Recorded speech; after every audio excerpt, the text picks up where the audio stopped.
Okey, hello, selamat petang. Okey, jadi hari ini kembali bersama saya Zaid Hamidi Pro BSN. Saya akan buat explanation. Ramai yang tanya, macam mana dia kira harga untuk pelindungan takaful ni? Ada calculator ke? Ada specific application ke? Jadi sebenarnya dalam Pro BSN ni kita personal calculator lah. Dia panggil mobility, Prudential Mobility Application. Application ni khas untuk calculate harga caruman takaful anda. Jadi sebagai contohnya, banyak plan yang kita ada, antaranya medical card, hibah, plan investment. Jadi setiap caruman ni bergantung kepada individu tersebut. Bukannya harga sama je semua. Jawapannya tidaklah. Okey, apa yang mempengaruhi harga caruman takaful kita? Benda pertama sekali adalah umur. Umur. Kedua, jantina. Ketiga, risiko pekerjaan. Keempat, status merokok. Jadi empat benda ni lah yang menentukan berapa harga caruman kita. Oh, saya tambah sikit lagi. Kelima, manfaat. Jadi semakin tinggi caruman kita, semakin banyaklah manfaat yang kita boleh ambil. So that's why kita nak buat plan ni, seeloknya kita allocate banyak. Makin banyak kita carum, makin banyak benefit. Cumanya apa pun, semuanya kena bergantung, kena reflect kepada kita punya monthly commitment. Cuma cadangan saya lah, kita nak buat perlindungan takaful ni, jangan sampai tak boleh makan nasi. Maksudnya apa? Jangan sampai terbeban. Kiranya dia macam ni. Kalau untuk perlindungan takaful, saranan bank negara sebenarnya adalah 10% saja daripada pendapatan bulanan. Sebagai contoh, pendapatan bulanan 2,000. Allocation untuk perlindungan takaful adalah sebaiknya 10%, which is RM200. Cumanya kalau macam bayar-bayar umur-umur saya ni, kadang-kadang pelindungan medical card tak sampai pun RM200. Sebab saya masih muda. Jadi contoh macam saya kan, umur 26 tahun. Untuk caruman medical card saya murah je, RM96. Sebab saya ambil masa saya umur 22 masa tu. Which means muda lagi kan. And then so that's why kita jangan tangguh-tangguh untuk buat medical card ni. Sebabnya faktor umur juga mempengaruhi harga caruman kita. Kedua saya cerita tadi, risiko pekerjaan kan. Yes, semakin tinggi risiko pekerjaan kita, semakin bertambah harga caruman tu. Logik lah. Sebabnya kita sendiri, pekerjaan kita sendiri pun mempunyai risiko yang banyak kan. Mungkin salah satu pekerjaan yang mempunyai risiko tinggi, engineer site engineer, technician, engineer offshore. Jadi harga caruman dia lebih tinggi lah. Sebab risiko dia lebih tinggi. Adil ke tak? Jawapannya adil lah. Sebagai contoh, kalau pekerjaan saya office work. Kawan saya seorang lagi, pekerjaan dia engineer offshore. Tapi bayar caruman sama, contoh RM100. Of course tendency untuk claim banyak pada dia, sebab risiko pekerjaan dia lebih tinggi. Jadi takkanlah harga sama. Maka tak adil lah pada saya pula. Jadi apapun, kita dah buat satu piawai yang menentukan harga bergantung kepada pekerjaan. And then benda ni pun diwujudkan berasaskan research, bukannya main hantam kromo. Jadi segala risiko, sejada jenis risiko, kita dah buat analisis secara research lah daripada WHO. So dalam video next ni saya akan explain, saya akan tunjuk. Mungkin ada yang nak tahu kan macam mana kita buat pengiraan harga caruman. Dalam video ni boleh tengok, saya explain secara detail. Jadi pada yang nak survey, yang sedang mencari pelindungan takaful, boleh tengok dulu explanation saya. Jadi jom kita tengok video ni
Okey, hari ini saya akan buat sedikit penerangan berkenaan dengan macam mana kita nak asingkan pendapatan kita, bila mana kita nak selitkan, macam mana kita nak selitkan perlindungan takaful dalam pendapatan bulanan kita.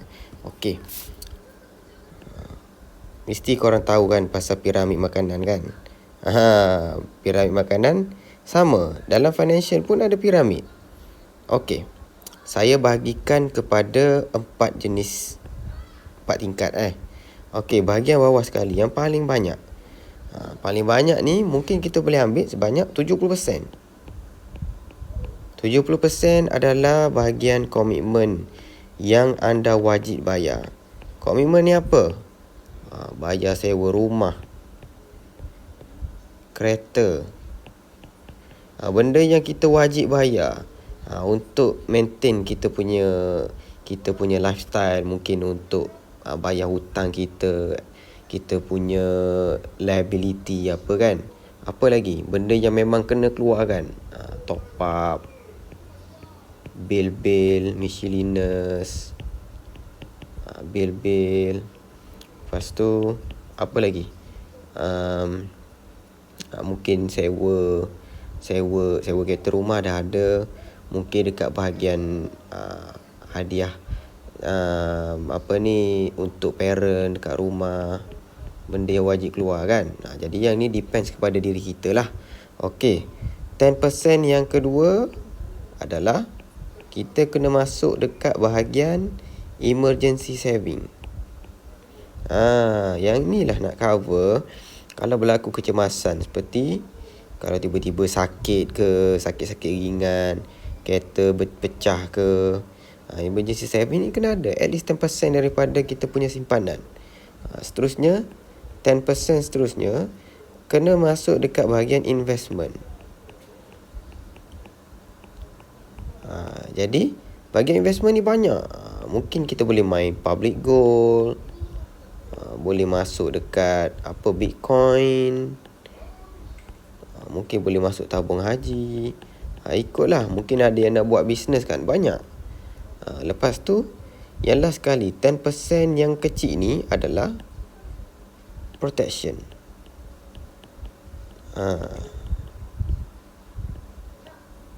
Okey, protection. Mungkin kita nampak jumlah dia sikit kan, 10%. Tapi untuk pengetahuan semua, yang 10% ni lah yang akan jadi satu pelindungan kepada kita punya whole financial planning, monthly planning ni. If kalau berlaku apa-apa dekat kita. Okey, sebagai contoh saya ambil contohlah dekat investment. Dekat investment, setelah 2-3 tahun bekerja, dekat investment mungkin dah ada dalam 20k simpanan. Simpanan dekat investment dah ada 20k.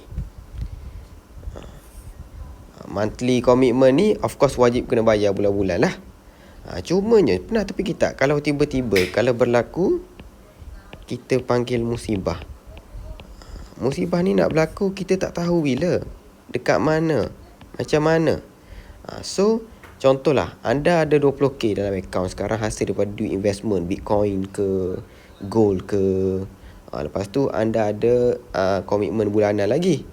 Lepas tu mungkin anda ada emergency saving sikit. Saya nak sentuh yang ni je. Cumanya bila kalau berlaku musibah, let's say kalau tiada perlindungan takaful anda buat, mungkin anda masukkan semua ke bayang investment yang 10% ni, investment jadi 20% kan. Tiba-tiba berlaku musibah, berlaku accident. Accident kita kena tahu kos rawatan tidak ditanggung semua oleh hospital kerajaan. Setengah benda, contohnya peralatan besi, kena masuk besi, kena masuk plate tu kena bayar sendiri. Let's say kalau berlaku accident, kos rawatan dikeluarkan RM30k. Kos. Yang ni nak cari kat mana? Of course anda akan guna duit simpanan, duit investment ni. Sebab anda nak cari duit dekat mana lagi? Jadi ramai orang bila dia tak buat medical protection ni, dia terpaksa guna duit saving ni, hilang. Dah guna dah 20k, ada lagi balance another 10k. Nak cari dekat mana? Nak minta dengan parent? Nak minta dengan kawan? atau nak minta dengan Facebook. Media sosial. Jadi kita tengok ramai orang terpaksa minta bantuan dekat Facebook kan. Mungkin salah satunya tak buat perlindungan takaful, mungkin tak ada knowledge, ataupun mungkin setengah orang tak berkemampuan. Tapi kalau macam kita ni yang mampu, kena buat medical protection ni. Berbanding kalau anda buat medical protection ni, anda asingkan sikit 10% daripada caruman bulanan masuk dekat medical protection ni, anda ada perlindungan sebanyak 200k setahun. Jadi settle tak kos rawatan ni kalau anda ada ni? Maka settle. So duit saving anda pun akan selamat. So that's why pentingnya untuk kita asingkan sikit untuk buat medical protection ni dalam bahagian protection keuangan kita, supaya saving kita selamat. Maklumat kita ni nak selamatkan saving sebenarnya. Medical card ni bukannya nak lindung kita daripada terkena sakit. Medical card ni nak minimizekan impak risiko, impak musibah kalau berlaku apa-apa. Jadi that's why kena rancang keuangan kita ni. 10% kena masukkan bahagian protection juga. Asingkan sikit apa-apa pun, supaya bila kalau na'udzubillah min zalik berlaku musibah, kita tak hilang segalanya. Mungkin at least saving kita, mungkin nak buat kahwin ke, nak beli kereta, nak beli rumah, deposit rumah, itu terjaga, terpelihara. Sebab melalui medical card yang kita bayar, contoh 10% daripada gaji 2,000, let's say lah 200. 200 ni banyak sangat ni. Dah ada lah medical protection ni.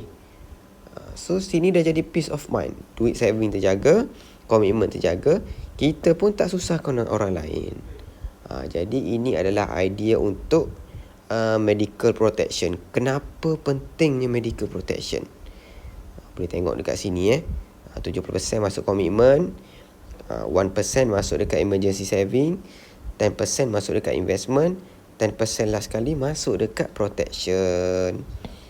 Jadi kalau korang rasa penting, contact saya. Kita boleh check berapa harga caruman untuk korang dapat, ikut kepada umur, pekerjaan, risiko pekerjaan, jantina dan status merokok. Ayang. Ya, Kenapa kita kena ada protection? Kenapa kita kena ada protection? Satu soalan yang bagus. Okey, paling simple, kereta kita. Setiap tahun kita bayar insurans kereta kan? Yes. Supaya kita mendapat coverage if apa-apa kemalangan berlaku. Jadi kalau kereta kita insuredkan, kenapa diri kita tak buat? Contoh kalau berlaku accident, kereta dan kita, mana yang lebih penting? Kita Lah. Nak mendapatkan rawatan. Kereta tu boleh berganti, diri sendiri tak boleh. betul. Jadi bila kita buat protection untuk diri kita ni, kalau berlaku accident, kita akan mendapat coverage untuk kos rawatan di hospital swasta. Hospital mahal-mahal lah. Yes, macam saya dulu 24,000 total bill company insurance bayarkan. So sangat penting untuk kita insuredkan diri kita. Okey Ayang. Terima kasih Ayang. Okey. Ayang. Ya. Kenapa Ayang beli motor ni? Kenapa tak beli Suzuki ke, LC ke, Honda ke? Kan popular. Sebab motor ni unik. Unik dari segi apa? Dari segi design, dari segi performance. Dia ada nilai estetika estetika yang tidak ada pada motor-motor lain. Apa ke benda estetika tu? Nilai-nilai. Susah tak ada ni. Okey, disebabkan ramai yang tanya saya lah berkenaan dengan motor ni, hari ni saya akan belanja bunyi dia macam mana. Dia dah kasih. Okey, di sini dia punya lock, handle lock. Lepas tu ni kita start. Okey, tengok nyala. Okey, tu start button. Dan sini.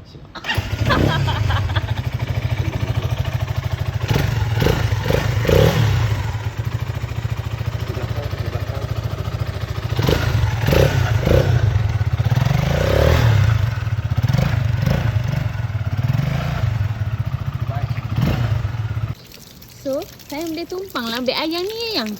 Boleh. Saya nak letak gincu, nak letak macam lah. Boleh RM5 jam. Ayang. Ya. Nak tanya, kenapa ayang beli motor ni? Kenapa tak beli Y-Suku ke, LC ke, yang laju tu? Sebab motor ni rendah. Rendah. Design dia pun ala-ala Harley Davidson. Bila motor rendah ni kena dengan saya lah. Satu lagi, pusat graviti dia rendah. Jadi stability dia meningkat. Alhamdulillah lah. Setelah berempas pulas dalam industri kampung ni, inilah hasil pertama saya. Ini adalah hadiah untuk diri ayang lah. Untuk kita move forward, at least kita ada something untuk reward diri kita. Dan yang paling penting, motor ni memberi semangat kepada saya untuk kerja dengan lebih keras lah. InsyaAllah. Okay, cuba ayang cerita apa yang best sangat dengan motor K-Lite ni? Motor ni nampak biasa je, tapi dia punya cc beratus cc. 200. Lepas tu performa dia saya rasa agak okey lah, tak ada masalah setakat ni. Riding pun santai, smooth saja. And then speeding boleh pergi 130 boleh pergi. Dia tak laju lah. Cumanya pada saya kalau nak naik motor yang santai-santai, relax, motor ni terbaik. Rendah satu, smooth dia punya kontrol pun tak ada masalah. You sure? Lepas tu boleh tambah bag. Kelas lah sikit. Cute. Dan ayang. Ya. Ayang buat apa tu? Sekarang ayah tengah buat payment. Payment? Okay, ni contoh. Rupa-rupanya memang dalam Prudential ni kita boleh buat pembayaran secara online, auto debit ataupun nak bayar sendiri. Ni contoh. Dalam website PruBSN Touch, kita boleh buat pembayaran secara online. Kita masukkan certificate number, lepas tu kena masukkan IC dan terus connect kepada online banking. Contohnya Maybank, CIMB dan selain-lain lah. So korang pilih macam mana. As long as kita boleh buat pembayaran, bukan sekadar bagi dekat ejen saja duit. Kalau ejen cakap macam tu mungkin something wrong lah. Kena tahu pasal ni. Saya punya ayang bayar tak? Oh, hari-hari bayar. Hari-hari, ya ke? Hari-hari. Assalamualaikum dan selamat sejahtera. Okey, bersama saya pada hari ini Zaid Hamidi, PruBSN Takaful, ejen takaful anda. Okey, hari ini saya akan menceritakan satu topik yang sangat penting untuk korang semua, especially yang nak buat medical protection ataupun hibah ataupun plan sakit kritikal. Waiting period. Okey, tajuk besar hari ini, bagaimana nak memastikan korang dapat claim, korang dapat coverage untuk medical card dalam perlindungan takaful. Sebab kita banyak dengar kan, kita dengar orang cakap insurans menipu lah, bayar-bayar lepas tu tak boleh claim lah. Jadi kenapa benda ni berlaku? Okey, untuk paling penting sekali, benda ni melibatkan dua pihak. Okey, pertama sekali saya sebagai ejen takaful dan klien. Okey. Pertama sekali, sebagai ejen takaful, untuk memastikan klien dapat claim, saya hendaklah menyampaikan informasi yang betul. Macam mana jenis plan, berapa harga bayaran, prosedur nak order. Jadi saya kena menyampaikan maklumat yang betul kepada klien. Kedua, sebagai klien, klien pun ada peranan dia, which is satu, kena bagi informasi yang betul. Informasi yang betul ni termasuklah status kesihatan, medical history, kerja dekat mana, umur berapa, jantina apa, merokok ke tak. Kedua-dua belah pihak ni memainkan peranan yang penting. Sebab tu saya akan explain macam mana nak pastikan korang dapat claim. And then macam mana dapat claim ini, of course dia melibatkan kedua-dua belah pihak punya participation. Maksud saya penyampaian maklumat yang betul. Okey, jom tengok video yang ni. Okey, dalam video ini saya menerangkan kenapa tak boleh claim. Mari kita kaji dulu. Orang cakap insurans menipu kan. Bayar, tiba-tiba tak boleh claim. Okey, untuk memastikan anda dapat claim, anda kena tahu dulu kenapa tak boleh claim. Okey, jom saya cerita. First kali, policy lapse. Policy lapse ni maksudnya anda tak bayar. Senang cerita, kalau pembayaran tidak dibuat mengikut kepada duration dan juga monthly contribution ditetapkan, sampai satu masa polisi akan lapse. Bila polisi lapse, maka protection medical card pun akan berhentilah. Simple kan? Jadi kita kena jaga kita punya caruman bulanan.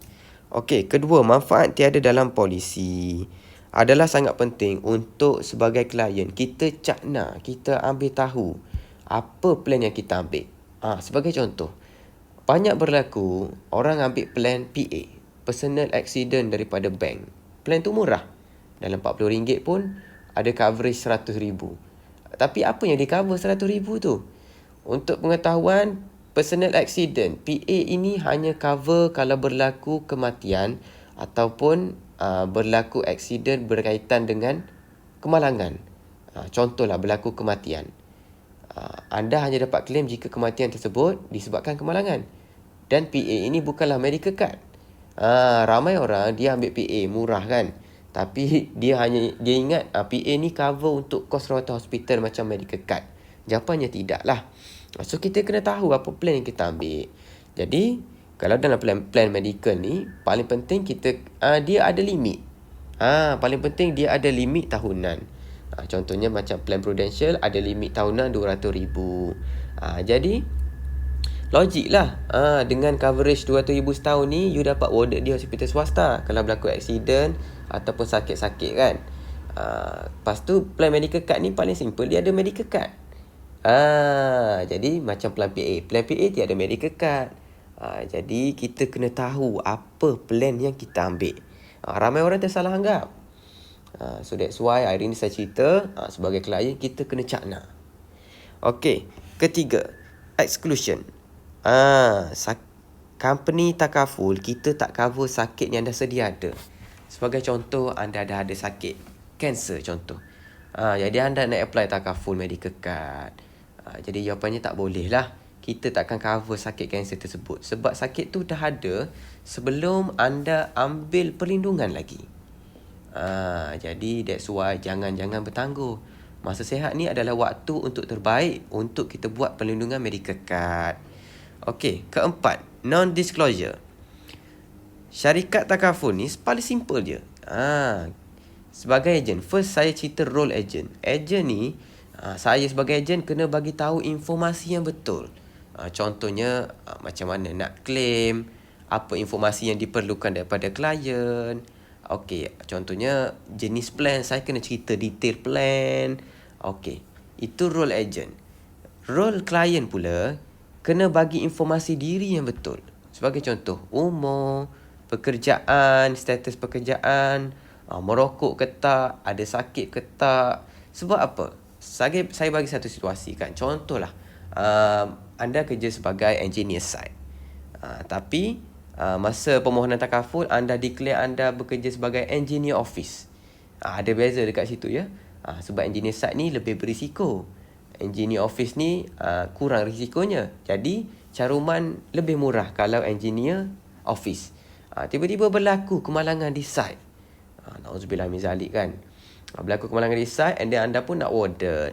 Bila nak warded, kena cerita dekat doktor. Macam mana kemalangan berlaku, awak ni kerja apa, dia akan minta detail kan. Jadi dekat situ, masa submission untuk warded, GL letter, tiba-tiba Prudential dapat info. Mungkin ada pencanggahan maklumat. Anda cerita, anda bagi tahu anda kerja engineer office. Tiba-tiba kemalangan berlaku di site. Which is something wrong lah. Ada pencanggahan maklumat dekat situ, maka dekat situ akan trigger isu lah. So, warded claim boleh atau tak boleh ni pada saya informasi. Adakah kita menyampaikan maklumat yang betul? Adakah kita betul tak ada rekod hospital, tak pernah sakit? Adakah kita betul kita merokok atau tidak? Ada orang tak nak declare dia merokok sebab harga akan jadi lagi mahal. Tapi nasihat saya untuk membolehkan kita dapat claim, kita kena jadi transparent. Sebagai ejen, saya cerita maklumat yang diperlukan. Sebagai klien, anda pun kena bagi maklumat yang kami perlukan. Senang kan? Okey, settle. Okey, last kali, waiting period. Ini bab yang paling penting. Setiap penyakit bukannya cover on the spot. Contoh anda ambil polisi hari ni, bukannya esok terus cover semua sakit. Adik supaya saya cakap, jangan bertangguh untuk buat medical card. Masa sihat adalah waktu yang terbaik untuk buat medical card. Sebabnya kita ada term waiting period. Jadi jenis-jenis sakit ni ada tempoh menunggu tersendiri. Cuma saya akan kata waktu terbaik untuk buat medical card adalah 2 tahun lepas. Kenapa? Okey, jom kita tengok video seterusnya.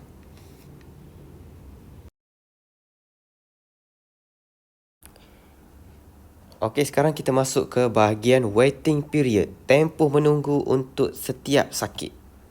Okey, anda wajib faham berkenaan dengan waiting period. Okey, macam mana ia berfungsi? Bila kita start cover? Okey, first kali, bila polisi lulus. Polisi lulus ni maksudnya anda dah bayar. Dan polisi enforce. Enforce ni polisi hidup. Okey. Terus kita akan cover kemalangan. Kemalangan ni special. Sebab ia something yang kita unexpected. Nak berlaku bila? Dekat mana? Dengan siapa? Kita tak tahu kan. Jadi benda yang unexpected kita akan cover. On the spot. Cover terus. Polisi hidup terus cover.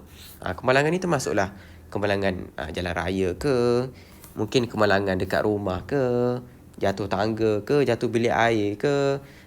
Jadi berkaitan dengan kemalangan, memang kita akan cover on the spot, tak ada masalah. Okey. Selepas 30 hari. Lepas 30 hari, kita akan cover untuk bahagian sakit-sakit virus. Sakit virus ni contohnya denggi.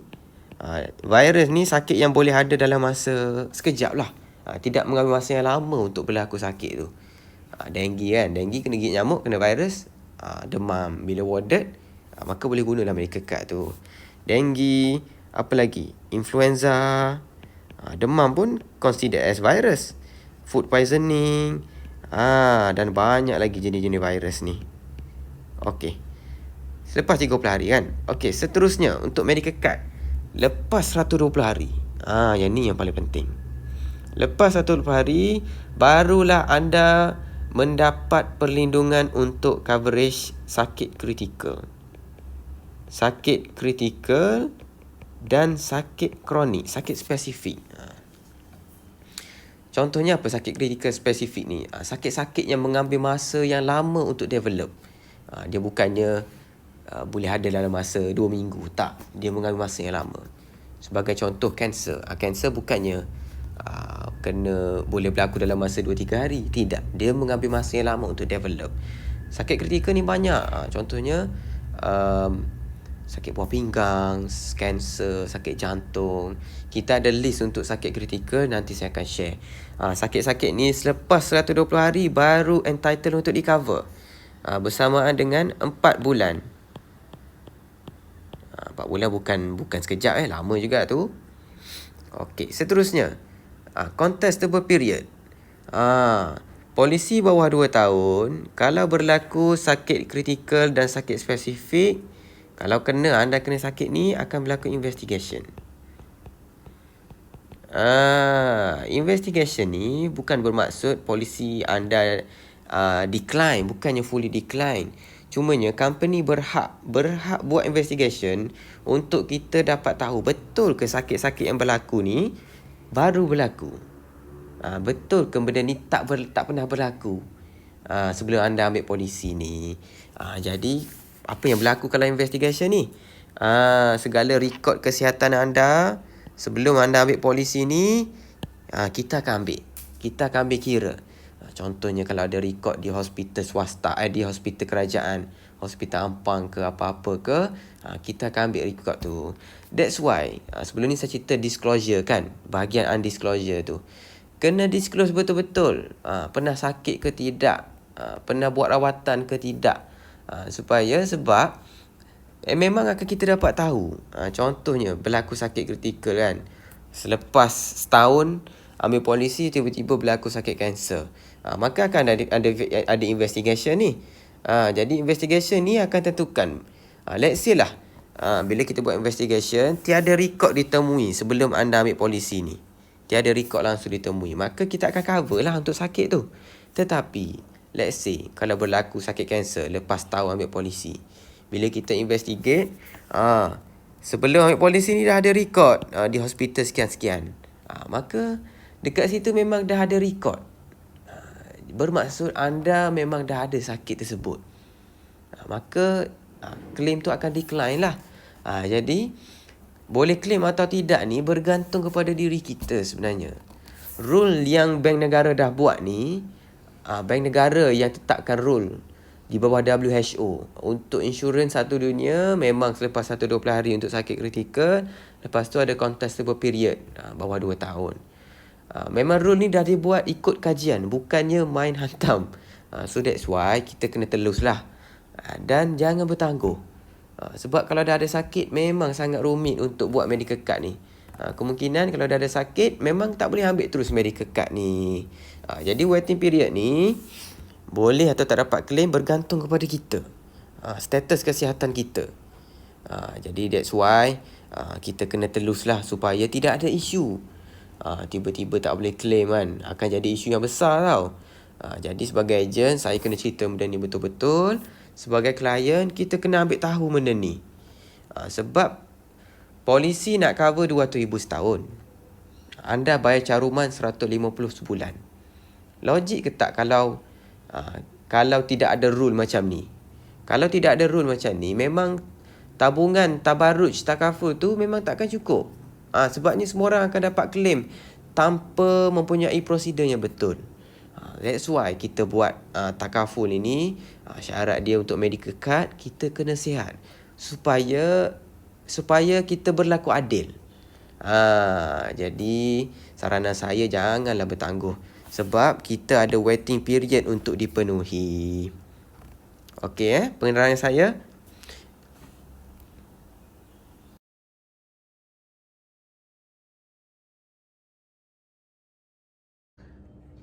Assalamualaikum dan selamat sejahtera. Okey, bersama saya pada hari ini, Zaid Hamidi, Pro BSN Takaful, ejen takaful anda. Okey, hari ini saya akan menceritakan satu topik yang sangat penting untuk korang semua, especially yang nak buat medical protection ataupun hibah ataupun plan sakit kritikal. Waiting period. Okey, tajuk besar hari ini, bagaimana nak memastikan korang dapat claim, korang dapat coverage untuk medical card dalam perlindungan takaful. Sebab kita banyak dengar kan, kita dengar orang cakap insurans menipu lah, bayar-bayar lepas tu tak boleh claim lah. Jadi kenapa benda ni berlaku? Okey, untuk paling penting sekali, benda ni melibatkan dua pihak. Okey, pertama sekali, saya sebagai ejen takaful dan klien. Okey. Pertama sekali, sebagai ejen takaful, untuk memastikan klien dapat claim, saya hendaklah menyampaikan informasi yang betul. Macam mana jenis plan, berapa harga bayaran, prosedur nak order. Jadi saya kena menyampaikan maklumat yang betul kepada klien. Kedua, sebagai klien, klien pun ada peranan dia, which is satu, kena bagi informasi yang betul. Informasi yang betul ni termasuklah status kesihatan, medical history, kerja dekat mana, umur berapa, jantina apa, merokok ke tak. Kedua-dua belah pihak ni memainkan peranan yang penting. Sebab tu saya akan explain macam mana nak pastikan korang dapat claim. And then macam mana dapat claim ini, of course dia melibatkan kedua-dua belah pihak punya participation. Maksud saya penyampaian maklumat yang betul. Okey, jom tengok video yang ni. Okey, dalam video ini saya menerangkan kenapa tak boleh claim. Mari kita kaji dulu. Orang cakap insurans menipu kan. Bayar, tiba-tiba tak boleh claim. Okey, untuk memastikan anda dapat claim, anda kena tahu dulu kenapa tak boleh claim. Okey, jom saya cerita. First kali, policy lapse. Policy lapse ni maksudnya anda tak bayar. Senang cerita, kalau pembayaran tidak dibuat mengikut kepada duration dan juga monthly contribution ditetapkan, sampai satu masa polisi akan lapse. Bila polisi lapse, maka protection medical card pun akan berhentilah. Simple kan? Jadi kita kena jaga kita punya caruman bulanan. Okey, kedua, manfaat tiada dalam polisi adalah sangat penting untuk sebagai klien kita cakna, kita ambil tahu apa plan yang kita ambil. Sebagai contoh, banyak berlaku orang ambil plan PA, personal accident daripada bank. Plan tu murah. Dalam RM40 pun ada coverage RM100,000. Tapi apa yang di cover RM100,000 tu? Untuk pengetahuan, personal accident PA ini hanya cover kalau berlaku kematian ataupun berlaku accident berkaitan dengan kemalangan. Contohlah berlaku kematian. Anda hanya dapat claim jika kematian tersebut disebabkan kemalangan. Dan PA ini bukanlah medical card. Ramai orang dia ambil PA murah kan. Tapi dia ingat PA ni cover untuk kos rawatan hospital macam medical card. Jawapannya tidak lah. So kita kena tahu apa plan yang kita ambil. Jadi kalau dalam plan medical ni, paling penting kita dia ada limit. Paling penting dia ada limit tahunan. Contohnya macam plan Prudential ada limit tahunan RM200,000. Jadi logik lah. Dengan coverage RM200,000 setahun ni, you dapat warded di hospital swasta kalau berlaku accident ataupun sakit-sakit kan. Lepas tu plan medical card ni paling simple, dia ada medical card. Jadi macam plan PA. Plan PA tiada medical card. Jadi kita kena tahu apa plan yang kita ambil. Ramai orang tersalah anggap. So that's why hari ni saya cerita sebagai klien kita kena cakna. Okey, ketiga, exclusion. Company takaful kita tak cover sakit yang dah sedia ada. Sebagai contoh, anda dah ada sakit kanser contoh. Jadi anda nak apply takaful medical card. Jadi jawapannya tak boleh lah. Kita takkan cover sakit kanser tersebut sebab sakit tu dah ada sebelum anda ambil perlindungan lagi. Jadi that's why jangan bertangguh. Masa sihat ni adalah waktu untuk terbaik untuk kita buat perlindungan medical card. Okey, keempat, non-disclosure. Syarikat takaful ni paling simple je. Sebagai ejen, first saya cerita role ejen. Ejen ni, saya sebagai ejen kena bagi tahu informasi yang betul. Contohnya macam mana nak claim, apa informasi yang diperlukan daripada klien. Okey, contohnya jenis plan, saya kena cerita detail plan. Okey, itu role agent. Role klien pula kena bagi informasi diri yang betul. Sebagai contoh, umur, pekerjaan, status pekerjaan, merokok ke tak, ada sakit ke tak. Sebab apa? Saya bagi satu situasi kan. Contohlah, anda kerja sebagai engineer site. Tapi masa permohonan takaful, anda declare anda bekerja sebagai engineer office. Ada beza dekat situ ya. Sebab engineer site ni lebih berisiko. Engineer office ni kurang risikonya. Jadi caruman lebih murah kalau engineer office. Tiba-tiba berlaku kemalangan di site. Nauzubillah min zalik kan.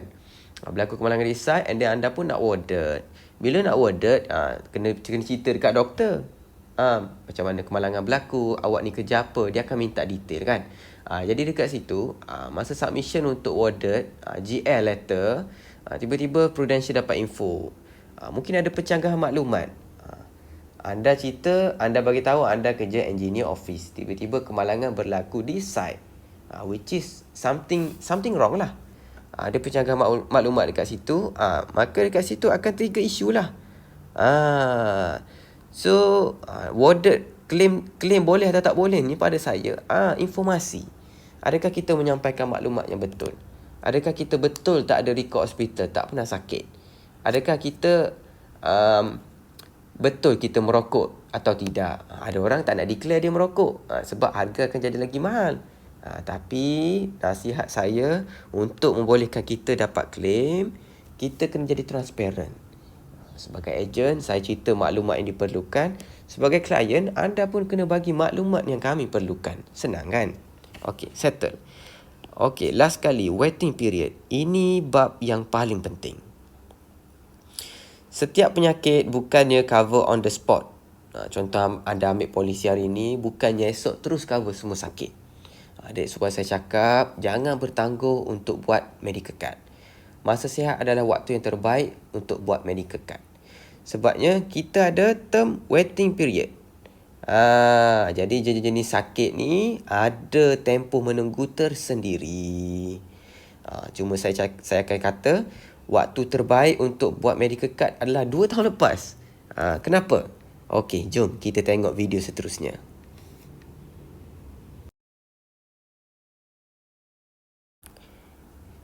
Okey, sekarang kita masuk ke bahagian waiting period. Tempoh menunggu untuk setiap sakit. Okey, anda wajib faham berkenaan dengan waiting period. Okey, macam mana ia berfungsi? Bila kita start cover? Okey, first kali, bila polisi lulus. Polisi lulus ni maksudnya anda dah bayar. Dan polisi enforce. Enforce ni polisi hidup. Okey. Terus kita akan cover kemalangan. Kemalangan ni special. Sebab ia something yang kita unexpected. Nak berlaku bila? Dekat mana? Dengan siapa? Kita tak tahu kan. Jadi benda yang unexpected kita akan cover on the spot. Cover terus. Polisi hidup terus cover. Kemalangan ni termasuklah kemalangan jalan raya ke. Mungkin kemalangan dekat rumah ke.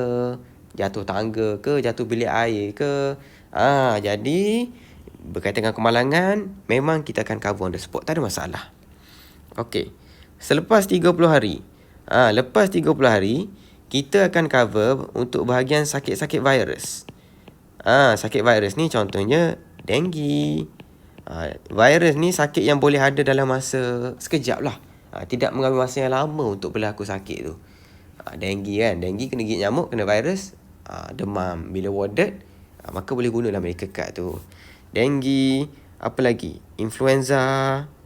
Demam pun considered as virus. Food poisoning. Dan banyak lagi jenis-jenis virus ni. Okey. Selepas 30 hari kan. Okey, seterusnya untuk medical card. Lepas 120 hari. Yang ni yang paling penting.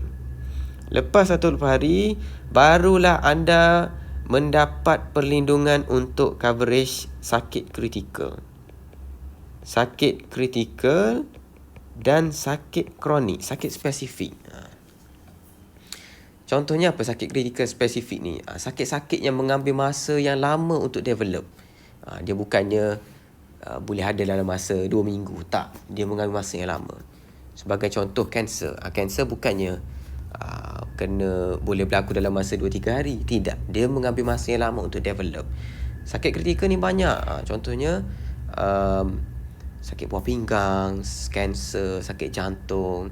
Kita ada list untuk sakit kritikal, nanti saya akan share. Sakit-sakit ni selepas 120 hari baru entitled untuk di cover. Bersamaan dengan 4 bulan. 4 bulan bukan sekejap lama juga tu. Okey, seterusnya. Contestable period. Polisi bawah 2 tahun, kalau berlaku sakit kritikal dan sakit spesifik, kalau anda kena sakit ni, akan berlaku investigation. Investigation ni bukan bermaksud polisi anda decline, bukannya fully decline. Cumanya company berhak buat investigation untuk kita dapat tahu betul ke sakit-sakit yang berlaku ni baru berlaku. Betul ke benda ni tak pernah berlaku sebelum anda ambil polisi ni. Jadi apa yang berlaku kalau investigation ni? Segala rekod kesihatan anda sebelum anda ambil polisi ni, kita akan ambil kira. Contohnya kalau ada rekod di hospital swasta, di hospital kerajaan, hospital Ampang ke apa-apa ke, kita akan ambil record tu. That's why sebelum ni saya cerita disclosure kan, bahagian undisclosure tu. Kena disclose betul-betul. Pernah sakit ke tidak, pernah buat rawatan ke tidak. Sebab memang akan kita dapat tahu. Contohnya berlaku sakit kritikal kan. Selepas setahun ambil polisi, tiba-tiba berlaku sakit kanser. Maka akan ada investigation ni. Jadi investigation ni akan tentukan. Let's say lah, bila kita buat investigation, tiada rekod ditemui sebelum anda ambil polisi ni. Tiada rekod langsung ditemui. Maka kita akan cover lah untuk sakit tu. Tetapi, let's say, kalau berlaku sakit kanser lepas tahun ambil polisi. Bila kita investigate, sebelum ambil polisi ni dah ada rekod di hospital sekian-sekian. Maka, dekat situ memang dah ada rekod. Bermaksud anda memang dah ada sakit tersebut. Maka claim tu akan decline lah. Jadi boleh claim atau tidak ni bergantung kepada diri kita sebenarnya. Rule yang Bank Negara dah buat ni, Bank Negara yang tetapkan rule di bawah WHO. Untuk insurans satu dunia memang selepas 1-20 hari untuk sakit kritikal. Lepas tu ada contestable period bawah 2 tahun. Memang rule ni dah dibuat ikut kajian, bukannya main hantam. So that's why kita kena telus lah. Dan jangan bertangguh. Sebab kalau dah ada sakit, memang sangat rumit untuk buat medical card ni. Kemungkinan kalau dah ada sakit, memang tak boleh ambil terus medical card ni. Jadi waiting period ni, boleh atau tak dapat claim bergantung kepada kita. Status kesihatan kita. Jadi that's why kita kena telus lah supaya tidak ada isu. Tiba-tiba tak boleh claim kan, akan jadi isu yang besar tau. Jadi sebagai ejen, saya kena cerita benda ni betul-betul. Sebagai klien, kita kena ambil tahu benda ni. Sebab polisi nak cover 200,000 setahun. Anda bayar caruman 150 sebulan. Logik ke tak kalau tidak ada rule macam ni? Kalau tidak ada rule macam ni, memang tabungan tabarruj takaful tu memang takkan cukup. Sebabnya semua orang akan dapat claim tanpa mempunyai prosedur yang betul. That's why kita buat takaful ini. Syarat dia untuk medical card, kita kena sihat. Supaya kita berlaku adil. Jadi saranan saya janganlah bertangguh. Sebab kita ada waiting period untuk dipenuhi. Okey pengenalan saya.